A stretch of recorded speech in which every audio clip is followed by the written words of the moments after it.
As an old friend, I've had this for probably over 20 years, maybe at this point, but it's actually two different eras. It's a 60s 3-bolt strap body, and this is an 80s made in Japan neck. Oh. And it came to me this way.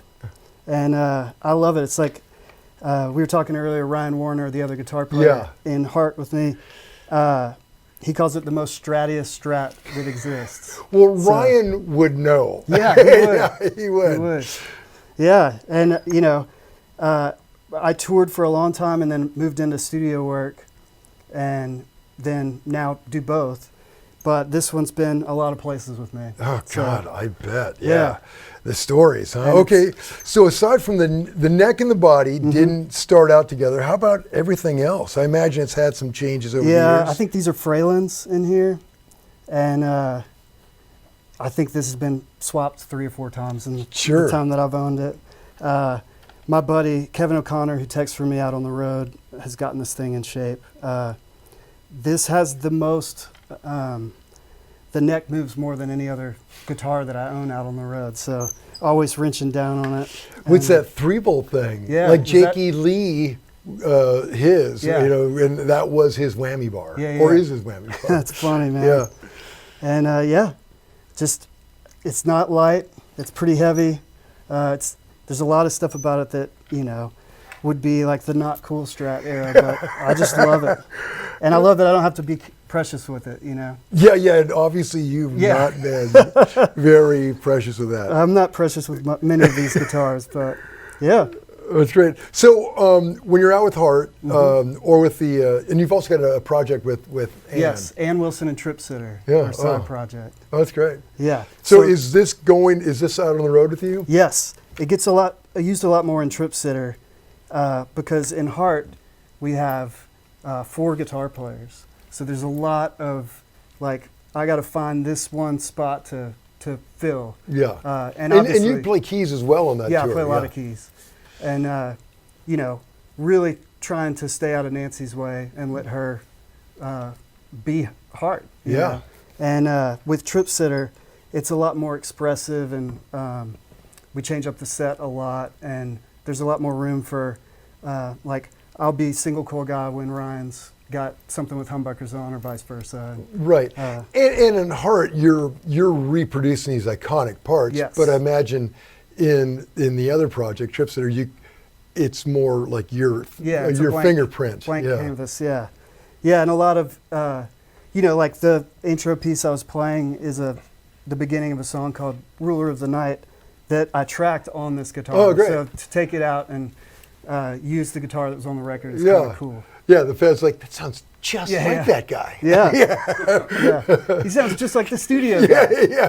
Yeah. That's great. Okay, well, that's an excellent start. This is a 76, and I produced this band called Goodbye June that we've made, I think, 4 records together. Yeah, I really like this guy. Yeah, they're the best. Yeah. And Landon, the lead singer, called me one day, and he's like, man, my uncle has this guitar he's trying to sell, and will you tell me how much it's worth?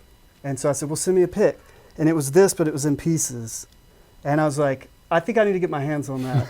And because a purist, this would turn them all off. But for me, it's like, I want to know what's going on with this guitar.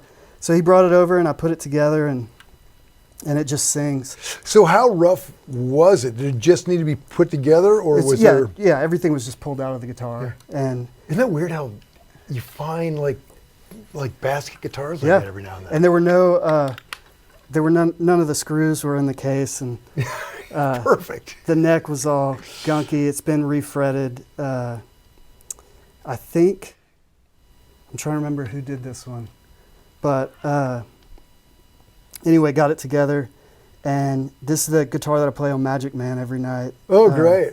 And it's a Tele. Yeah.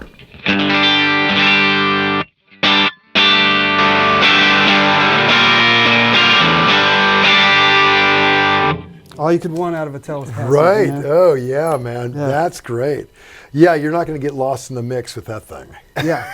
Well, and the pickup used to be microphonic, And I have a tendency to kind of step out on the speaker stacks at several points. And I was out there playing the Magic Man solo, and the feedback was just like out of control. So I took that to Nick over at Glazer, and he wax potted it for me. Oh, really? And cleared it up, huh? Yeah. Oh, that's great. Yeah, Okay. it's no big deal. Yeah.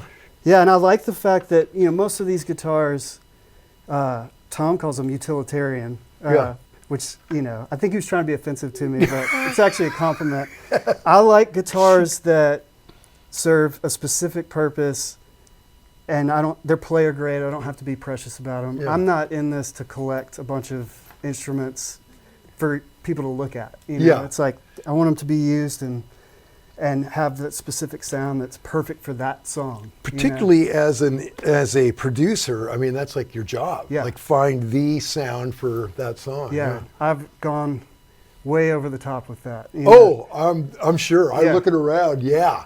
But it brings me a lot of joy when someone says, gosh, I wish this could sound like the White Album, mixed with the Stones, mixed with Coldplay, and I'm like, well, let's try this guitar and this amp, or whatever. Yeah. And when you find it and you see that person light up with inspiration, it's like, that's one of the biggest joys of being in the producer's seat. Yeah.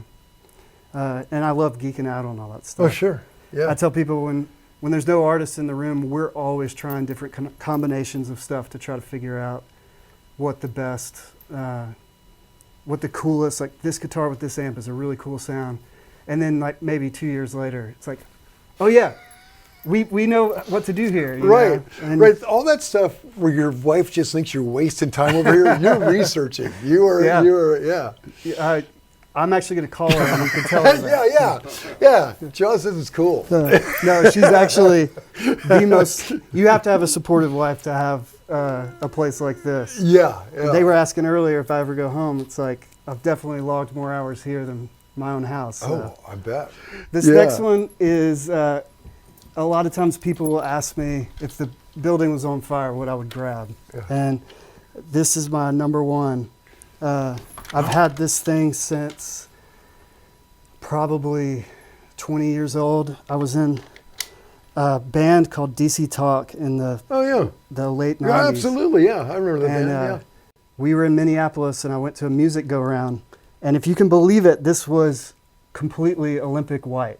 Wow. And it's a 63, and it was in pristine condition. So all this wear is just me the last 25 years. And I don't know. I think at the time no one was really playing offset guitars. You and Elvis Costello. Yeah, exactly. And I just thought it had a cool look to it. And turns out they have just a wide variety of tones that you can get with all the switches, which I still don't even understand. Right. You just kind of click them till you get what you're looking for. But someone had replaced, I think this is a Mustang bridge, so it fixes the tuning compensation. Yeah. I know there's mastery bridges now, but this was a mainstay for me on the road for a long time. It's got the clay dots and it's probably Brazilian rosewood, right? I would imagine. Yeah. 63. That's great. Yeah. So. Okay, so what is your go-to sound on that? Man, I imagine there's a bunch of them, but what? Yeah, the pickups are a lot lower output.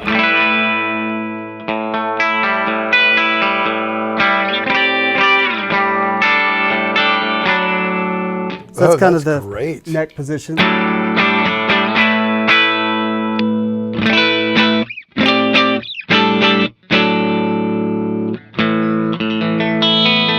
It's a great strummer too.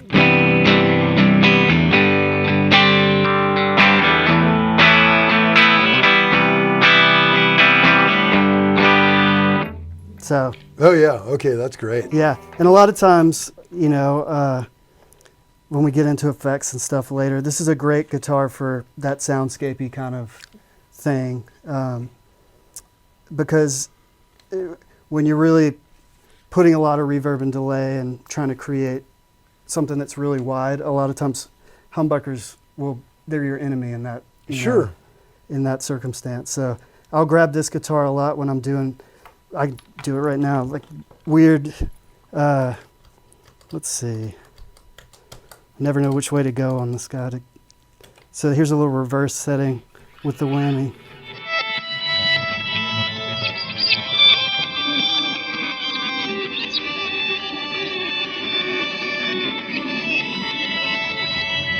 Yeah. So it's perfect for that kind of stuff. Yeah. Yeah. Yeah, you're right. You know, it's like humbuckers. It's almost like the frequency is so broad that it doesn't layer well. Yeah. You know, and like the more narrow frequency, I think you can stack them up better. I tend to gravitate more towards single coil guitars in the studio, unless we're going for that big rock, thing. Just because the humbuckers take up so much space, and usually are higher output.